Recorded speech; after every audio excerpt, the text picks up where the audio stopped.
샬롬, 평안하십니까? 사무엘상 23장 7절과 8절 말씀입니다. 다윗이 그일라에 온 것을 후기 사울에게 고하매 사울이 가로되 하나님이 그를 내 손에 붙이셨도다. 그가 문과 문빗장이 있는 성에 들어갔으니 갇혔도다. 사울이 모든 백성을 군사로 불러 모으고 그일라로 내려가서 다윗과 그의 사람들을 에워싸려 하더니, 다윗이 그일라를 구원한 뒤에요, 그 그일라 주민 중 누군가가 사울한테 다윗을 고발한 거예요. 그일라는요, 다윗이 입장이 가능해서가 아니라 지금 자기도 도망다니는 입장인데 죽음을 무릅쓰고 도와준 것 아니에요.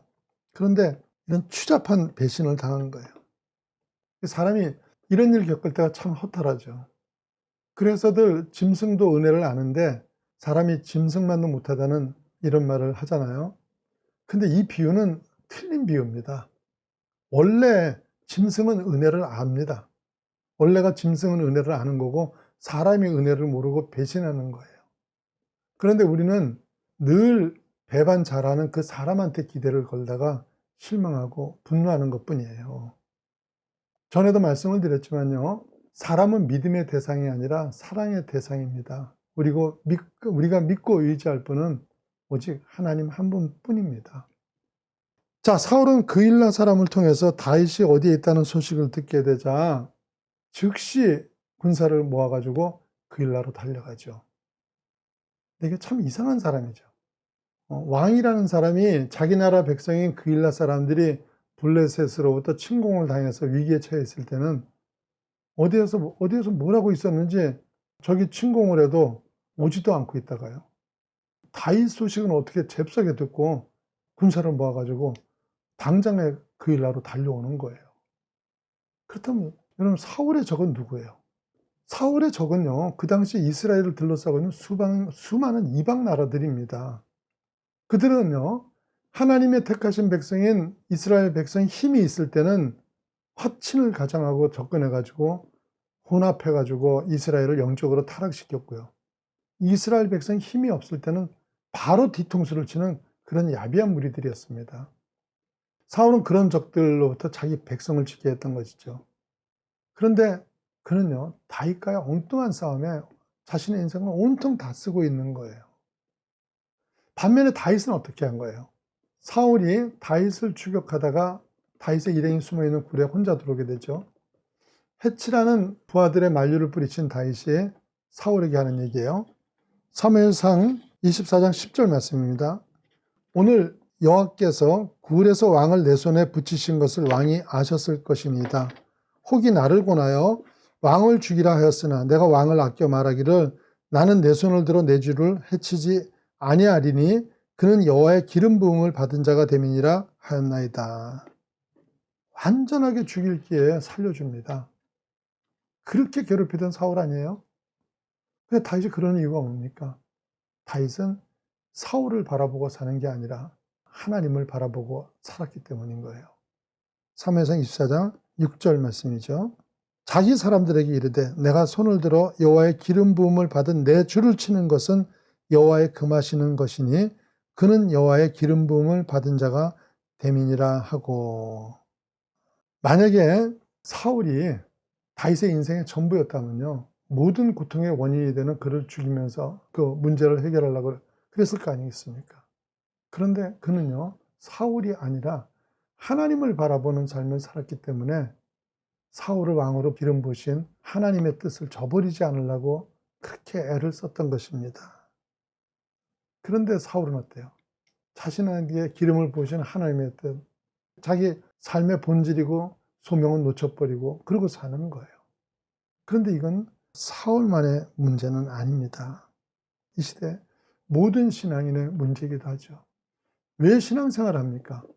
왜 교회에 나오십니까? 구원을 받고 성령의 열매를 맺어가지고 이 세상을 구원하는 제자의 삶을 사는 게 그게 신앙생활입니다. 세상은 여러분요, 호령하고 가르쳐서 구원하는 것이 아니죠. 우리에게 열린 성령의 열매로 인해서 내 주변이 도전을 받게 하고 또 그 감동으로 인해서 세상이 따라오게 하는 거예요. 또한 교회는 구원받은 자가 감사함으로 예배드리고 헌신하면서 하나님 백성답게 되기 위해서 배우고 다듬어지는 곳입니다. 성경이 말하는 가장 최고되는 계명은 하나님을 사랑하는 것인데요. 그런데 사랑이라는 것은 혼자서 혈서 쓰는 게 아니죠. 이건 다른 사람과의 관계에서 나타나는 것입니다. 그것을 교회 안에서 일어나는 이웃과의 문제, 또 지체끼리의 문제에서 훈련을 받는 것입니다. 그래서 교회는 온갖 원수가 내 주변에 다 모이게 되고 온갖 밤송이와 고슴도치가 다 모여서 서로를 찌르는 거예요. 거기서 우리는 저 원수가 줄이면은 그 원수를 먹이고요. 원수를 위해서 기도하는 걸 훈련하는 거예요. 이것이 우리를 교회로 부르신 가장 큰 이유입니다. 다윗과 사울의 가장 큰 차이가 무엇입니까? 사울은 인생의 가장 중요한 시간을 다윗을 상대하면서 산 거예요. 다윗의 불행이 자신의 기쁨이고 다윗의 행복은 자신의 불행이었던 거예요. 반면에 다윗은 어떻습니까? 다윗은 항상 하나님을 상대하고 살았어요. 사울의 부당함을 보는 것이 아니고 하나님만을 바라보고 하나님이 인정하시면 즐거워하고 하나님이 멀게 느껴지면 두려워하는 것입니다. 그래서 다윗은 흔들리지 않는 인생을 살았고 그런 하나님과 동행하는 삶을 삶으로써 누구보다도 부유한 삶을 살았던 것입니다. 다윗은 이런 풍성함을 알고 누렸기 때문에 사울의 좁은 소견과 질투를 볼 필요가 없었던 겁니다. 여러분, 정말 중요한 것에 관심을 두십시오. 하나님 앞에 나와가지고 기껏 남의 허물이나 들추고 본질 아닌 것에 모든 힘을 쏟으면서 그걸로 분주하고 남을 지적이나 하고 심판이나 하기 위해서 우리가 신앙생활을 하는 것이 아니에요. 이거는요, 하나님의 아들 예수님을 눈앞에 두고 기껏 걸레 같은 속옷이나 차지하고 흐뭇해하는 그런 병정들의 모습인 거예요. 하나님은 우리의 잘못을 꼬집기 위해서 이 땅에 오신 게 아닙니다. 하나님은 우리를 용서하기 위해서 오신 거예요. 그래서 하나님이 용서 때문에 바쁘세요. 그런데 우리는 사단이 하는 일인 참소와 정죄로 바쁘면 되겠습니까? 여러분, 그럴 때 자자 그런 거는 구원받는데 지장 없다고 이러면서요 툭툭 털어버리고 진짜 할 일을 하십시오.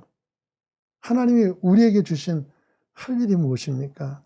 마태복음 22장 37절에서 39절 말씀입니다. 예수께서 가라사대 내 마음을 다하고 목숨을 다하고 뜻을 다하여 주 너의 하나님을 사랑하라 하셨으니 이것이 크고 첫째 되는 계명이요 둘째는 그와 같으니 내 이웃을 내 몸과 같이 사랑하라 하셨으니. 여러분, 다른 건 다 놓쳐도 이 일만은 놓치지 마셔야 합니다. 어떤 일을 좀 그르치거나 혹은 실패할 수 있어도 서로 사랑하며 공동체 내의 화평은 절대로 깨트리지 않아야 하는 것입니다. 이걸 놓쳐버리면 아무리 열심을 내고 많은 일을 했어도 아무것도 아닙니다. 사랑하는 여러분은요, 무엇보다도 서로 사랑하며 하나 되어 아름다운 교회를 세우기를 원합니다. 각 사람에게 성령의 열매들이 풍성하게 맺히기를 원합니다.